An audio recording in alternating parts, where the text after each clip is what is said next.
ખાનખીડિયા ગામે જે કૂતરા 4 કૂતરાએ આતંક ફેલાયો હતો, આખું ગામ ભયભીત થયું હતું। 2 બાળકોને મારી નાખ્યા। 2 બાળકો ભયના હજી દવાખાનામાં છે। ગામ લોકો બધાએ ભેરા થઈને નક્કી કર્યું કે આના માટે શું કરવું। વાડીએ કોઈ મજૂર રહેતા નથી, વાડીએ કોઈ મજૂર જઈ શકતા નથી। વાડીની અંદર ખેડૂતને વાડી આવવું હોય તો બહુ બીતા આવવું પડે। તો ગામ પંચાયત ને સરપંચ ને ગામના તમામ આગેવાનોએ નક્કી કર્યું કે ભાઈ આની એવી કોઈ ટીમ હોય તેને બોલાવીને પકડાવી દઈએ।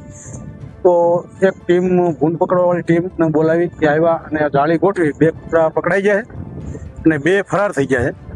એ 2 પકડાણા એનાથી થોડુંક ગામના લોકોને મજૂરોનો હાશકારો મળ્યો છે। તો સરકારશ્રીને અમારે સોશિયલ મીડિયા દ્વારા એટલી માંગ અમે અરજી કરી કે જિલ્લા લેવલે એક એવી ટીમ તૈયાર કરે કે જે આ શિકારી શ્વાન થઈ જાય છે તો એની જે અમારા ખીજડીયામાં નહીં પણ અમુક આજુબાજુ ગામમાં ઘણા વિસ્તારમાં એવા બનાવ બને છે કે શ્વાન શિકારી થઈ જાય છે।